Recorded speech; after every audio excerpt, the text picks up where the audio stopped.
Hello, and welcome to the Remembering Infinity podcast. This is episode 2.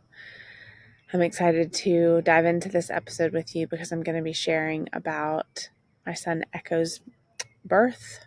Not so much the story, because I've shared that before, but more what happened to me after that up until now and what that journey was like. Because I've come into a lot of clarity around a lot of what I was processing during that time. And I want to share what it was like afterwards to have that experience and to navigate and move through it, especially as someone supporting others and someone who very real time felt that this experience was such a gift and something that I was in some way meant to share around or about or from. I didn't quite know, and there was a lot of confusion. And I just want to share a little bit more about that process with you. This Friday is his birthday, and so it feels very timely to kind of have this inspiration to share this story with you. So let's dive in. The Remembering Infinity podcast is here to support you, to remind you that you are both energy and physical. And part of your physical role is to allow your infinite nature, the infinite nature of spirit, to pour through you into the physical world, into the physical form. And that takes a lot of support. It takes a lot of remembering. It takes a lot of listening. And so in this podcast, what I really want to do is support you to navigate that journey with the feeling of such deep connection to life, such deep guidance, because there is so much guidance. We are so profoundly connected, and this is such a beautiful time for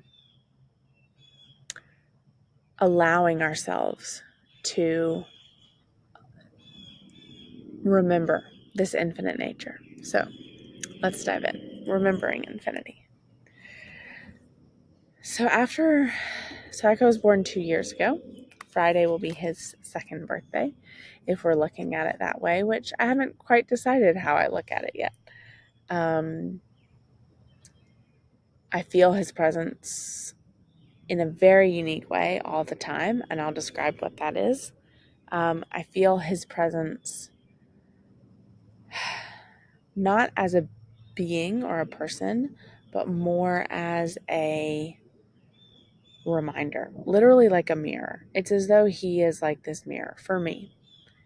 And I can't speak for Bennett or my husband or my son. Milo tells us that he feels him walking behind him, like he's always there.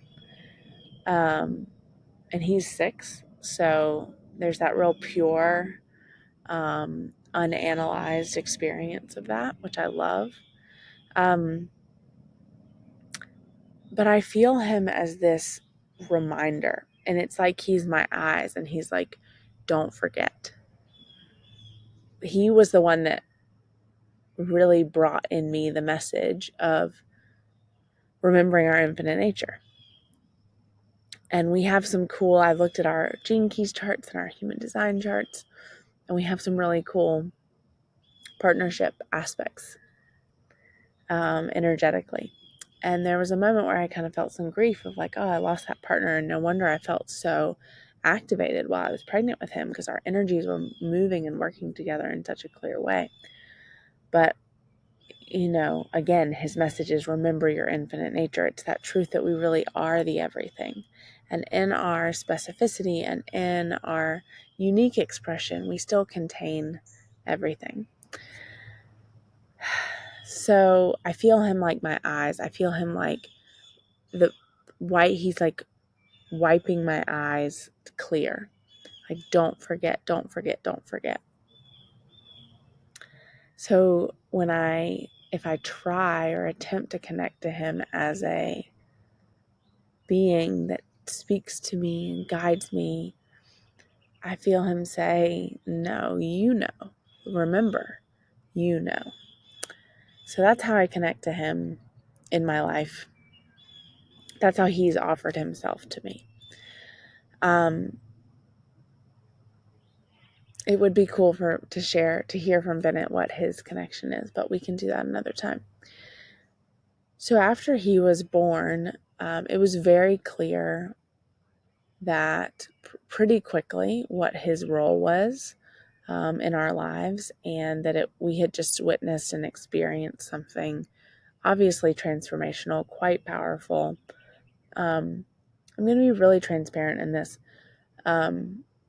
I felt this, and I'm not equating, I'm not going to try and protect the perception of this. I'm just going to allow it to come out and just honor that it's my experience. And that's all I ask. I felt this reflection of somewhat like a Jesus energy, this sacrificial energy that's like, I'm here. I am completely love. I'm here for you. I'm here as love. That's it. That's all I can be.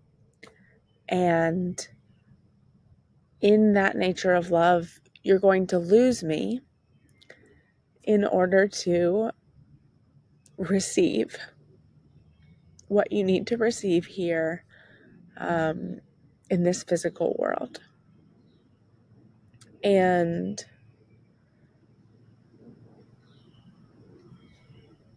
we had a seed reading done for him, or for us, for the whole thing, while he was in the hospital. This was before we knew what was going on, so before we knew that he would and was designed to pass. And the main message, one of the main messages, was his physical body is very weak, but his spirit is very strong.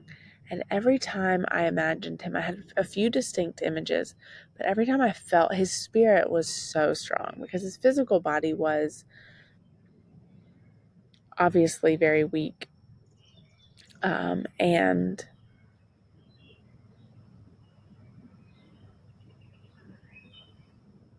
he was really being supported so much medically that it wasn't like there was this ability to hold him and to bond with him in that way. There wasn't the ability to look in his eyes. I mean, he would open his eyes a little bit. Bennett mainly got to do that. But I could feel his spirit. I could feel his spirit guiding us through this process. And not even guiding us as though there was clarity ahead of what we were in, but just the knowing of trust the process. His birthday was 7/14. I think I've shared before that for almost the entire pregnancy, I would see the numbers 7, 1, and 4 over and over and over and over and over again. Crazy things like even the hospital clock at the emergency, it was the emergency room. At the emergency room, the batteries were out and the three hands were stuck on 7, 1, and 4. So these numbers show up and they continue to show up for me. And it was also, Ben and I realized, our anniversary. We're not big, like, date people, but we realized, oh my goodness, this is our wedding anniversary. So that was quite profound and special too. And then we've realized many connections to those numbers since then. But, and I always think of the number 7 as this like creation energy, because in the Bible, the story of the 7 days, on the 7th day, he rested. And the fact that his birthday was 777, to me just feels like he's such a representation of, we are here to create from our infinite nature. We're not here to talk about it or to judge the physical world. We're here to create from our infinite nature. Like, this physical world wants to be nourished by our creations that have been channeled through that space. So that was always pretty clearly his message. But after he passed, there was such this deep knowing of this is exactly how it needed to happen, was intended to happen, from far beyond like physical form. And then I was just left with this really overwhelming sense of, how do I share this? And I felt this pressure to take everything I had just received, which felt like so much, and to be able to literally hand it to others. I felt this pressure that my words and my experience should be enough to help people understand what I had just seen. Somewhat like, again, I'm going to speak very openly, somewhat like an enlightenment process where you suddenly see things you can never unsee, and you feel things you can never unfeel, and you know things deep within you that have been reactivated, remembered, and then you can never forget them. And then I felt all this intensity of almost pressure to give that to others, to be like, oh, I've experienced this, now I can give this. But it just made me freeze, kind of like there was nothing that I just felt frozen. And I've honestly felt a little bit frozen since then, up until about a month ago. And I don't want to say, it's been a very low key frozen. Initially, it was very intense, and I was like, I don't know what to share, what to say, or what to do. This is too big. This is too big. There's no way I can put all of this in a post, or like if I wrote a book about it, I would always feel like if I wrote a book about it, who would I share it with? I'd have to put all this effort into promoting it, and that's not really my style. Nor did I feel called to put that energy into it. And so there was this real block almost of, what do I do with this? How do I take this epic gift? And it felt like I needed to honor it. But at the same time, couldn't.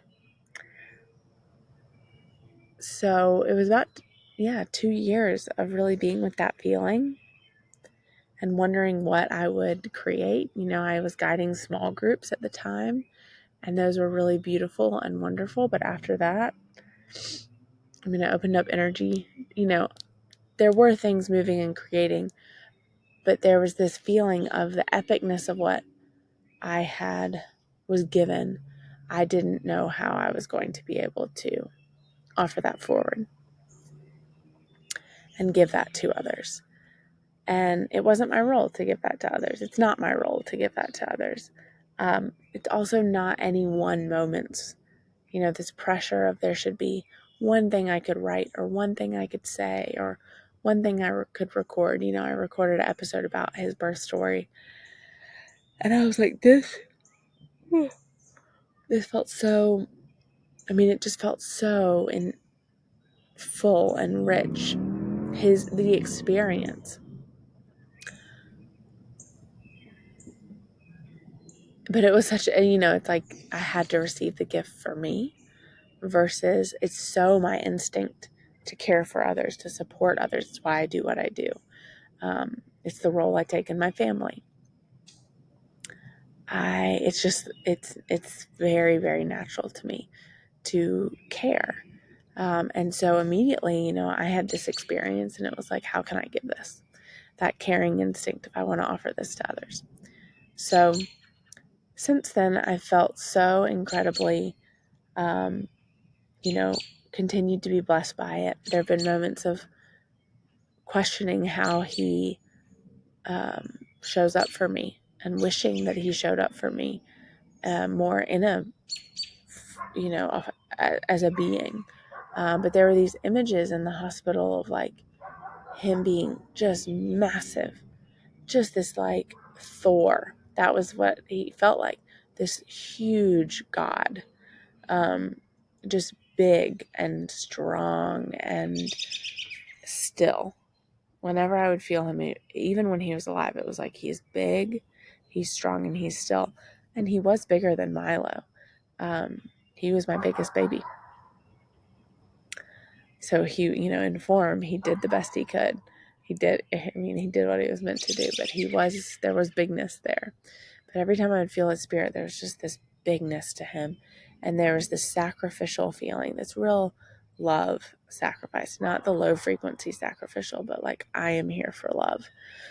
And I just didn't know how to share that. And still, honestly, I don't know how to share that, but I felt first like I needed to share his story and let that be very impactful.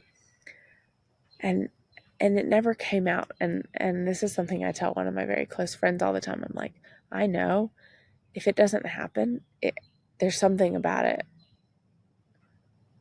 that's not supposed to happen. Things in my life, if they're meant to happen, they happen. I don't want to say easily, but they happen. Like, it's very clear that there's progress happening. You may feel the same way.